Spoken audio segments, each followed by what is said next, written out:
Apple allowed other payment providers to enter App Store for the first time this weekend. These experts. This weekend, for the first time ever, Apple let outside payment providers in the App Store. For now, the change is happening in a small corner of the tech giant's mobile platform, but it has major implications and offers lucrative opportunities for a host of companies. The iPhone maker complied with a Dutch mandate to open up third-party payments for dating apps on Saturday.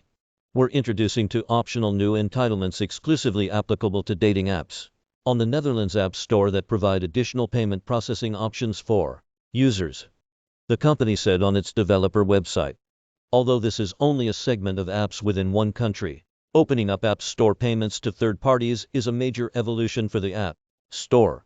Apple is fighting this every step of the way, but it's likely to happen in other countries, too. The Korea Communications Commission ordered Apple and Google in December to allow third-party payments for all apps. And Apple told the Yonhap news agency that it respects Korean law. We look forward to working with the KCC and our developer community on a solution that benefits our Korean users, Apple said in a statement. Apple and Google have said they will still charge a fee for in-app transactions handled by other payment services. But that hasn't stopped developers, payments companies and industry analysts predicting and planning new ways to take advantages of the changes. Match Group, one of the largest developers of dating apps, applauded the Dutch decision and thanked the country's regulator for bold action that creates a more fair app ecosystem, while urging other regulators to implement similar laws. Despite global scrutiny, Apple continues to abuse its dominant position, imposing unfair policies that harm app developers, entrepreneurs, and most importantly, consumers. Match said in a statement. Consumers spent more than $133 billion on app-related purchases last year, Sensor Tower estimates. If developers are free to use or cheaper payments alternatives to Apple and Google, that could save millions of dollars, boosting profit margins or lowering costs for consumers, or both. If Apple App Store payment changes like this were imposed globally in 2022, Match Group would save as much as $215 million a year.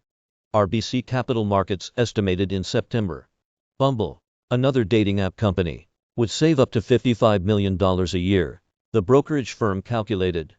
SHWETAK Hajuria, an analyst at Evercore ISI, said dating apps like Bumble and Tinder could incentivize consumers to use third-party payment options by cutting the price of their app subscriptions when non-Apple options are USD.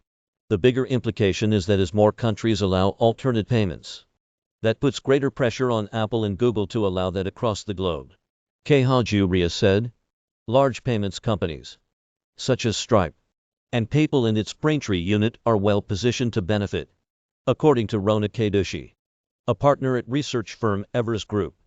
He also highlighted Paddle, a startup that announced an in-app purchasing system in the midst of a lawsuit last year between Epic Games and Apple. The judge in that case ruled that Apple must let app developers steer users to alternative payment methods, although Apple appealed the ruling.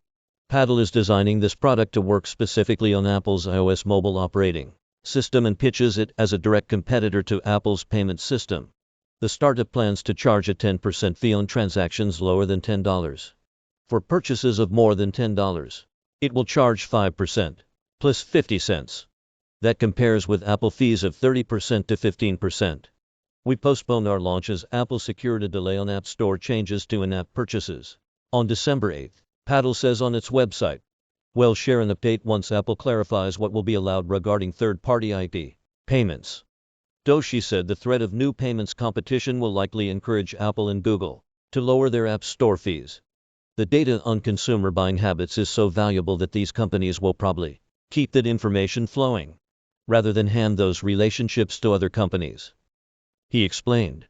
App stores are following a similar path to how finance industry rules evolved more than a decade ago by opening payment systems beyond banks. He added, "You're improving competition in the market and allowing consumers to have more choice and not have any monopolistic behavior in very essential services." Doshi said. Easy integration, strong documentation, good customer support, along with lower and transparent fees, are key ingredients for success in this emerging market, Doshi said. Arizona State University law professor Barack Orbach, who focuses on the digital economy, thinks switching payment methods will be hard because it requires convincing consumers that new payment services are secure. Consumers have biases, not necessarily rational ones, when it comes to payment providers, he noted, while admitting he is personally less comfortable using Google's payment system and prefers those offered by Shopify, Amazon, and Apple. Liz El-Sharabi, director of the Relationships and Technology Lab at Arizona State University, sees App Store payment changes spurring greater innovation in the dating app industry. She cited Tinder's in-app coin currency as a possible model.